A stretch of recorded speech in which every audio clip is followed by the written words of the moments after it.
70 ലക്ഷം വർഷങ്ങൾക്ക് മുന്നേ തെക്കേ അമേരിക്കയിലെ സമതല പ്രദേശങ്ങളിൽ ഭയാനകമായ ഒരു വേട്ടക്കാരൻ ഡൈനോസർ ജീവിച്ചിരുന്നു. ആദ്യ കാഴ്ചയിൽ ഇത് സാധാരണ ദിനോസറിനെ പോലെ തോന്നും. എന്നാൽ ശാസ്ത്രജ്ഞർ ഇതിന്റെ ഫോസിൽ സമഗ്രമായി പഠിച്ചപ്പോൾ അവർക്കൊരു കാര്യം മനസ്സിലായി. പരിണാമം ഇതുവരെ സൃഷ്ടിച്ചതിൽ വെച്ച് ഏറ്റവും വിചിത്രമായ വേട്ടക്കാരിൽ ഒന്നായിരുന്നു ഈ ജീവി. കാളയെ പോലത്തെ കൊമ്പുകളും ഭീമൻ ശരീരത്തിൽ ഹാസ്യകരമായ കുഞ്ഞൻ കൈകളും പാമ്പിന്റേത് പോലത്തെ വായും, അങ്ങനെ ആകെ മൊത്തത്തിൽ വളരെ വിചിത്രമായ ഒരു ഡൈനോസർ. ഇതാണ് കാർനോടോറസ്.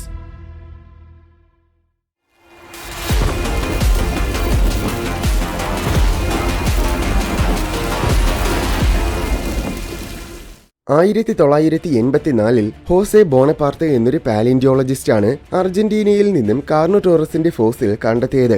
ഈ ഫോസിൽ ക്രറ്റേഷ്യസ് കാലത്തിന്റെ അവസാന ഘട്ടത്തിലെ പാറകളുടെ പാളിയിലാണ് ഉണ്ടായിരുന്നത്. അപ്പോൾ ഏകദേശം 8.5 കോടി വർഷങ്ങൾക്ക് മുൻപ് മുതൽ 6.5 കോടി വർഷങ്ങൾക്ക് മുൻപ് വരെയുള്ള കാലഘട്ടത്തിൽ, അതായത് ദിനോസറുകളുടെ അന്ത്യനാളുകളിലാണ് കാർനോടോറസ് ജീവിച്ചിരുന്നത്. ആധുനിക സിറ്റികളും പാടങ്ങളും കൊണ്ട് നിറഞ്ഞതാണ് ഇന്നത്തെ അർജന്റീന. എന്നാൽ കാർനോടോറസിന്റെ കാലത്ത് അർജന്റീന മൊത്തം ഇടതൂർന്ന മഴക്കാടുകളും വളഞ്ഞു പൊളഞ്ഞ നദികളും പച്ചപ്പ് നിറഞ്ഞ സമതല പ്രദേശങ്ങളുമൊക്കെ ആയിരുന്നു. ഈ പുരാതന ആവാസ വ്യവസ്ഥയിൽ ബൃഹത്തായ സസ്യഭൂക്കുകളും തീവ്രമായ ഉരകജീവികളും ഭയാനകമായ പ്രഡറ്റേഴ്സുമൊക്കെയാണ് ജീവിച്ചിരുന്നത്. പക്ഷെ അതിൽ കാർനോടോറസ് മറ്റുള്ളവയിൽ നിന്നും തികച്ചും വ്യത്യസ്തമായിരുന്നു. കാർനോടോറസിന്റെ ഒരേ ഒരു ഫോസിൽ മാത്രമേ ഇതുവരേക്കും കണ്ടെത്തിയിട്ടുള്ളൂ. ഭാഗ്യവശാൽ ഈ ഫോസിൽ വളരെയധികം പ്രിസർവ്ഡ് ആയിരുന്നു. സാധാരണ ഡൈനോസർ ഫോസിൽസ് ഒക്കെ അപൂർണമായിരിക്കും. ചിലപ്പോൾ ഒരൊറ്റ എല്ലിന്റെ ഫോസിൽ മാത്രമായിരിക്കും കിട്ടുന്നത്. എന്നാൽ ഈ കാർനോടോറസിന്റെ ഫോസിൽ ഏകദേശം പൂർണ്ണമായിരുന്നു.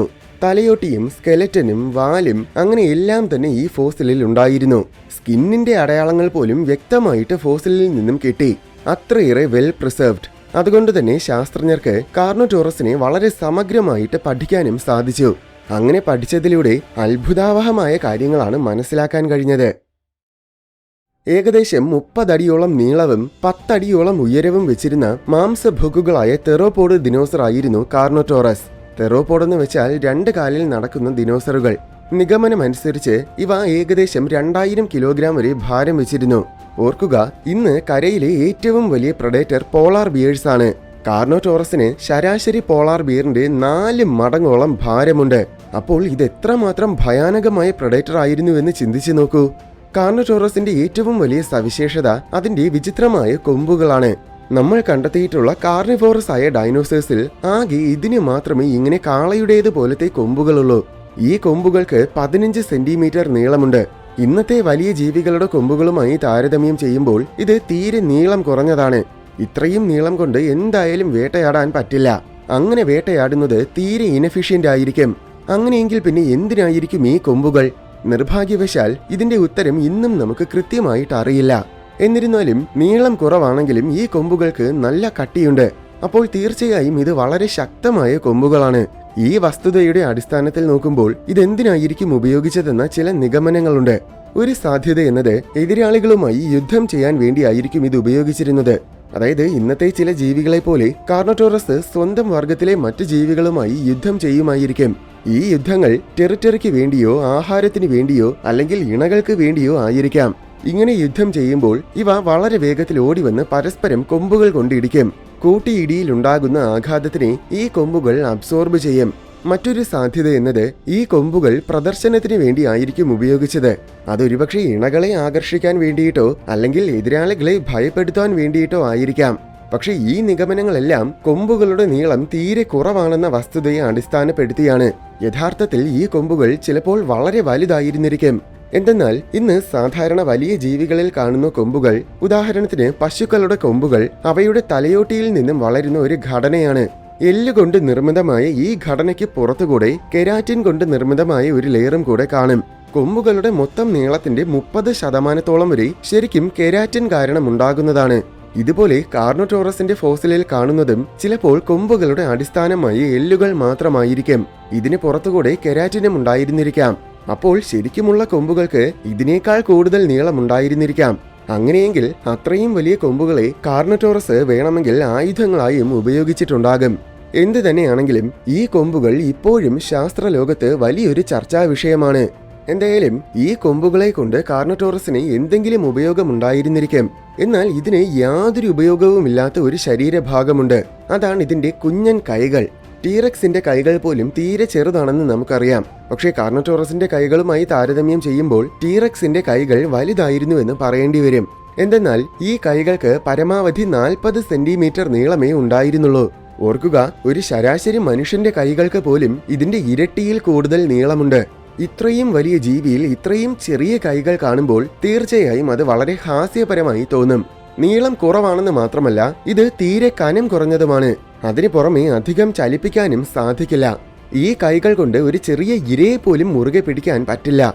ഇരയെ ആക്രമിക്കാൻ വേണ്ടി കൈ വീശാനും സാധിക്കില്ല. അത്രയും ചെറിയ കൈകൾ. അങ്ങനെ ആകെ മൊത്തത്തിൽ ഈ കൈകൾ കാർണോടോറസിന് പൂർണ്ണമായും ഉപയോഗശൂന്യമായിരുന്നു. പക്ഷേ കൈകളില്ലാതെ പിന്നെങ്ങനെയാണ് ഇവ വേട്ടയാടിയിരുന്നത്? ഇതിന്റെ ബാക്കി ശരീരഘടന മനസ്സിലാക്കുമ്പോൾ അതിനുള്ള ഉത്തരം കിട്ടും. താരതമ്യേന നോക്കുമ്പോൾ ഇവ ടീറക്സും സ്പൈനോസോറസും പോലെയുള്ള വലിയ ദിനോസറുകളെക്കാൾ ചെറുതാണ്. എന്നിരുന്നാലും ഇവ വളരെ അഗ്രഗണ്യരായ വേട്ടക്കാരായിരുന്നു. കാർണോടോറസിന്റെ ഏറ്റവും വലിയ അഡ്വാൻറ്റേജ് വേഗതയാണ്. വലിയ തെറോപോഡ് ദിനോസറുകളിൽ വെച്ച് ഏറ്റവും വേഗത്തിൽ ഓടാൻ കഴിഞ്ഞിരുന്നത് കാർണോടോറസിനാണ്. നീളം കൂടിയ ശക്തമായ പേശികൾ നിറഞ്ഞ കാലുകൾ, കുറഞ്ഞ ശരീരഭാരം, ഫ്ലെക്സിബിളായ നട്ടെല്ല്, നീളം കൂടിയ വാല് എന്നിങ്ങനെ വളരെ വേഗത്തിൽ ഓടാൻ സഹായിക്കുന്ന സകല സവിശേഷതകളും കാർണോടോറസിന് പരിണമിച്ചിട്ടുണ്ട്. ബയോമെക്കാനിക്കൽ പഠനങ്ങൾ പ്രകാരം ഇതിന് 55 മുതൽ 60 km/h വേഗത്തിൽ വരെ ഓടാൻ കഴിഞ്ഞിരുന്നു. കാർണോടോറസിന്റെ പല്ലുകൾ വളരെ കൂർത്തതാണെങ്കിലും തീരെ ചെറുതാണ്. പരമാവധി 4 സെന്റിമീറ്റർ നീളമേ ഉള്ളൂ. ഇതിന്റെ തലയോട്ടിയും വലിപ്പത്തിൽ ചെറുതും വീതി കുറഞ്ഞതുമാണ്. അപ്പോൾ കടിക്കാനായിട്ട് അത്രത്തോളം പേശികൾ ഉണ്ടായിരുന്നില്ല എന്നാണ് അർത്ഥം. ഈ കാരണങ്ങളാൽ മറ്റു വലിയ തെറോപോഡ് ദിനോസറുകളുമായി താരതമ്യം ചെയ്യുമ്പോൾ കാർണോടോറസിന്റെ കടിശക്തി തീരെ ദുർബലമായിരുന്നു. നിഗമനമനുസരിച്ച് ഇതിന്റെ കടിശക്തി എന്നത് ഏകദേശം 3400 ന്യൂട്ടൺസ് ആണ്. താരതമ്യേന പറഞ്ഞാൽ സാൾട്ട് വാട്ടർ ക്രോക്കഡൈൽസിന്റെ കടിശക്തി 16000 ന്യൂട്ടൺസിന് മുകളിലാണ്. പക്ഷേ കടിശക്തി തീരെ കുറവാണെങ്കിലും ഇതിന്റെ കഴുത്ത് വളരെ ശക്തമാണ്. ഈ പറഞ്ഞതെല്ലാം കൂട്ടി വായിച്ചു നോക്കുമ്പോൾ കാർണോടോറസ് ആംബുഷ് പ്രഡറ്റേഴ്സ് ആയിരുന്നുവെന്നാണ് മനസ്സിലാക്കാൻ സാധിക്കുന്നത്. അതായത് എവിടെയെങ്കിലും പതുങ്ങിയിരുന്ന ശേഷം അടുത്തെത്തുന്ന ഇരയെ കുതിച്ചു ചാടി ആക്രമിക്കും. ഇരയെ ഒറ്റക്കടിയിൽ വീഴ്ത്താനൊന്നും പറ്റില്ല. പകരം കാര്യമായ മുറിവ് നൽകാനേ കാർണോടോറസിന്റെ കടിക്ക് പറ്റൂ. ഇരയ്ക്ക് കാർണോടോറസിനെ ഓടി തോൽപ്പിക്കാനാകില്ല. അങ്ങനെ ഇത് ഇരയെ പിന്തുടർന്ന് പലതവണ കടിച്ചുകൊണ്ടേയിരിക്കും. കുറെ ദൂരം പോകുമ്പോൾ ഇരയുടെ ശരീരത്തിൽ നിന്നും വൻതോതിൽ രക്തം വാർന്നു പോവുകയും ഇര ബോധം കെട്ട് വീഴുകയും ചെയ്യും. അപ്പോൾ കാർണോടോറസ് വന്ന് ഇരയെ ഭക്ഷിക്കും. കഴുത്തിലെ ശക്തമായ പേശികൾ കാരണം ഇതിന് ഒറ്റ കടിയിൽ തന്നെ ഇരയുടെ ദേഹത്ത് നിന്ന് വലിയ കഷ്ണങ്ങൾ കീറിയെടുക്കാൻ പറ്റും. ഇതിന്റെ താടി എല്ലുകൾക്ക് ഒരു പ്രത്യേകതയുണ്ട്. ഈ എല്ലുകൾക്ക് ചെറിയ രീതിയിൽ വികസിക്കാൻ കഴിയും. അതിനാൽ വലിയ കഷ്ണങ്ങളെ കടിച്ചു കീറിയെടുത്ത ശേഷം അതിനെ മൊത്തത്തിൽ വിഴുങ്ങുകയായിരിക്കും ചെയ്തിരുന്നത്.